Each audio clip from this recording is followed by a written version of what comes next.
गांव के सबसे अमीर व्यापारी सेठ धनीराम ने शनि जयंती के अवसर पर मंदिर में एक भव्य अनुष्ठान का आयोजन किया।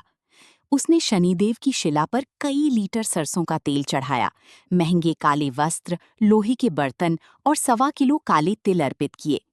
उसे पूरा अहंकार था कि इस महंगे महा उपाय को करके उसने शनिदेव की असीम कृपा खरीद ली है। उसी दिन मंदिर के बाहर कुछ दूरी पर दीनानाथ नाम का एक गरीब मूची अपनी फटी पुरानी चादर बिछाए बैठा था।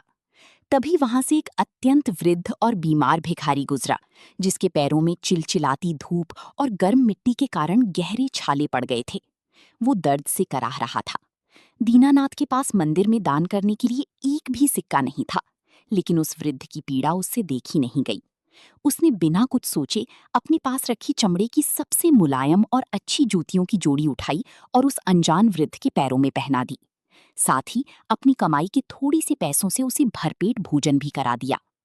उसी रात सेठ धनीराम को स्वप्न में स्वयं कर्मफलदाता शनिदेव के दर्शन हुए।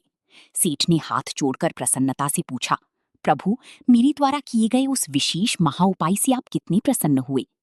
शनिदेव ने अत्यंत गंभीर और शांत स्वर में उत्तर दिया, धनीराम, मंदिर की शिला पर चढ़ाई गई तुम्हारी महंगे तेल और तिलों ने मुझे कोई शीतलता नहीं दी।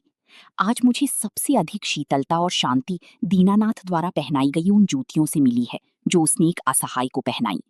शनिदेव ने आगे कहा, मेरा सबसे बड़ा महाउपाय किसी निर्बल, असहाय, दिव्यांग या वृद्ध की निस्वार्थ सेवा करना है। जो व्यक्ति किसी मजबूर के पैरों के कांटे निकालता है और दूसरों की दुख हरता है, मैं उसके जीवन के सभी कष्ट स्वयं ही हर लेता हूँ। मेरे लिए निष्काम कर्म और परोपकार से बड़ा कोई उपाय नहीं। सेठ की आंखें खुल गईं और उसका सारा अहंकार टूट गया। उस दिन उसे और पूरी दुनिया को ये समझ आ गया था कि शनिदेव को प्रसन्न करने का असली महाउपाय दिखावे के अनुष्ठानों में नहीं, बल्कि असहायों की सच्ची सेवा में छिपा है।